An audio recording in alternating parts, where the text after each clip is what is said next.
Government analyst. Analyst होता है analysis करने वाला, टेस्ट करने वाला। जब कोई सैंपल किसी लैब में भेजा जाता है, उस लैब में जो व्यक्ति उस सैंपल का एनालिसिस करता है, टेस्ट करता है, वह व्यक्ति एनालिस्ट कहलाता है। और जब एनालिस्ट गवर्नमेंट द्वारा अपॉइंटेड होता है, गवर्नमेंट द्वारा अपॉइंट किया गया होता है, तो वह एनालिस्ट कहलाएगा, गवर्नमेंट एनालिस्ट। अलग अलग तरह की लैब हैं, central water lab, state water lab, state air lab, environmental lab. इनमें अलग अलग गवर्नमेंट के पास पावर्स होती हैं एनालिस्ट को अपॉइंट करने की। सेंट्रल वाटर लैब में सेंट्रल गवर्नमेंट के पास पावर होती है एनालिस्ट अपॉइंट करने की। स्टेट वाटर लैब में स्टेट गवर्नमेंट एनालिस्ट को अपॉइंट करती है।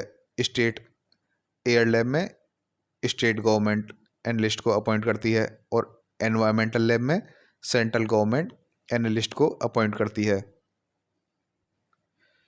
तो सब में कॉमन क्या हुआ कि गवर्नमेंट ऑफिशियल गैजेट में नोटिफिकेशन के थ्रू किसी भी व्यक्ति को जो कि गवर्नमेंट को ठीक लगे और जिसके पास प्रेस्क्राइब्ड क्वालिफिकेशंस हो, उस व्यक्ति को गवर्नमेंट अपॉइंट कर सकती है गवर्नमेंट एनालिस्ट के तौर पे। किस पर्पस के लिए? सैंपल्स के एनालिसिस के लिए। तो ये चीज़ तो सब में कॉमन होगी। केवल चेंज क्या होगा, यहाँ पे गवर्नमेंट की जगह सेंट्रल वाटर लैब में और एनवायरमेंटल लैब में सेंट्रल गवर्नमेंट आ जाएगा, और स्टेट वाटर लैब और स्टेट एयर लैब में यहाँ पे स्टेट गवर्नमेंट आ जाएगा। तो अब सभी का स्पेसिफिक अलग अलग देखते हैं। जैसे water prevention and control of pollution act के अंडर सेंट्रल वाटर लैब में एनालिस्ट जो अपॉइंट किया जाता है सेंट्रल गवर्नमेंट द्वारा।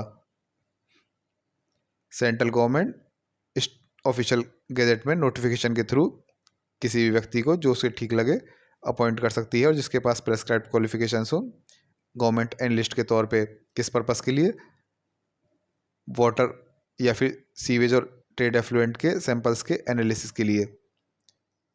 ये हो गया सेंट्रल वाटर लैब। और स्टेट वाटर लैब में स्टेट गवर्नमेंट अपॉइंट करती है एनालिस्ट को। स्टेट गवर्नमेंट ऑफिशियल गैजेट में नोटिफिकेशन के थ्रू किसी भी व्यक्ति को अपॉइंट कर सकती है जो कि उसे ठीक लगे और जिसके पास प्रेस्क्राइब्ड क्वालिफिकेशंस हो गवर्नमेंट एनालिस्ट के तौर पे। किस पर्पस के लिए?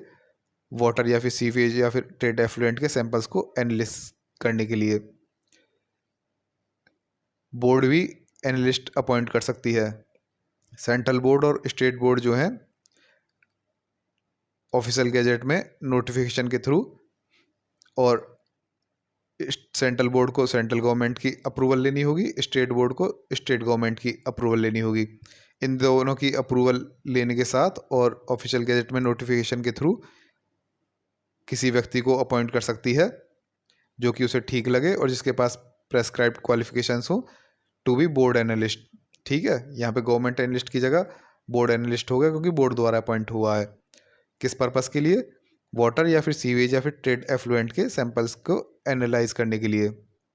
ठीक है, तो यहाँ पे गवर्नमेंट के साथ साथ बोर्ड भी अपॉइंट कर रही है एनालिस्ट को जो कि बोर्ड एनालिस्ट कहलाएगा। अब air prevention and control of pollution act में स्टेट एयर लैब होती है। इसमें एनालिस्ट अपॉइंट किया जाएगा स्टेट गवर्नमेंट द्वारा। स्टेट गवर्नमेंट ऑफिशियल गैजेट में नोटिफिकेशन के थ्रू किसी भी व्यक्ति को अपॉइंट कर सकती है जो कि उसे ठीक लगे और जिसके पास प्रेस्क्राइब्ड क्वालिफिकेशंस हो एक गवर्नमेंट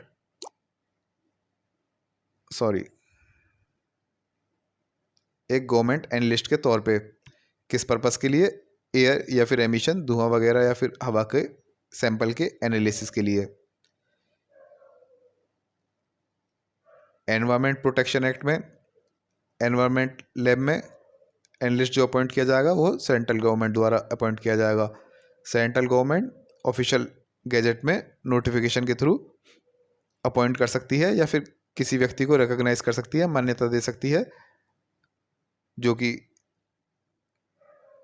सेंट्रल गवर्नमेंट को ठीक लगे और जिसके पास प्रेस्क्राइब्ड क्वालिफिकेशंस हो एक गवर्नमेंट एनालिस्ट के तौर पे अपॉइंट कर सकती है या फिर रिकॉग्नाइज कर सकती है। किस पर्पस के लिए? एयर, वाटर, सॉइल या फिर किसी और सब्सटेंस के सैंपल्स के एनालिसिस के लिए। तो ये हो गया आपका एनालिस्ट। इनमें कॉमन चीज़ क्या थी सभी में जो आपको याद रखनी है? गवर्नमेंट, सेंट्रल या स्टेट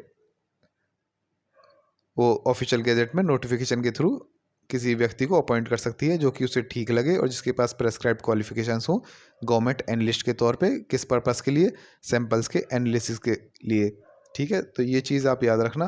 और सभी के अकॉर्डिंग, सेंट्रल हो तो सेंट्रल गवर्नमेंट, स्टेट हो तो स्टेट गवर्नमेंट, एनवायरमेंटल हो तो सेंट्रल गवर्नमेंट, या फिर बोर्ड हो तो बोर्ड द्वारा। तो ऐसे आप ये मेन चीज़ को याद रखेंगे तो सभी के लिए आपके लिए आंसर रेडी होगा।